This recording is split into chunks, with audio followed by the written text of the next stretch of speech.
मित्रांनो, नमस्कार. मित्रांनो, या यूट्यूब चॅनलमध्ये आपले सर्वांचे मनपूर्वक स्वागत. मित्रांनो, कर्म हे चांगलेच करावे आणि कर्म चांगलेच का करावे? कारण त्या कर्माची आपल्याला भविष्यामध्ये सोबत लाभत असते. त्या मनाची सुद्धा आपल्याला सोबत लाभत असते. असे हे मन आपले कर्म नेहमी लक्षात ठेवते आणि कर्म आपल्याकडून बरोबर झाले नाही तर नक्कीच आपल्याच कर्माची आपल्याला लाज वाटायला लागते.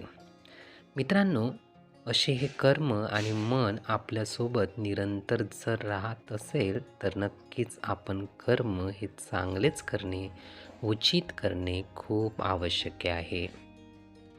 मित्रांनो, सतत सोबतीला आपल्या तीच ती मित्रमंडळी राहत नाही.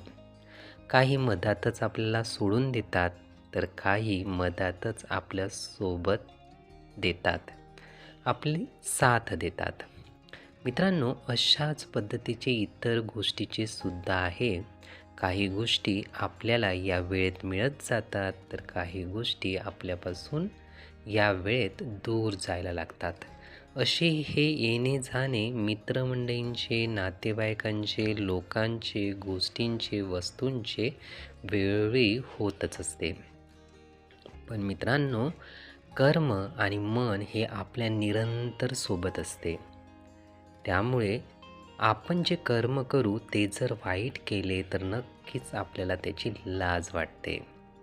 नक्कीच आपल्याला आपण केलेल्या कामाबाबत शर्म वाटू नये, लाज वाटू नये, तेही भविष्यामध्ये. म्हणूनच आपण नित्यनेमाने आपले चांगले कर्म, उचित कर्म, योग्य कर्म करत राहावे. मित्रांनो, हे विचार, ही माहिती नीटपणे ऐकून घेण्यासाठी आणि आपला अमूल्य वेळ देण्यासाठी आपले खूप खूप धन्यवाद.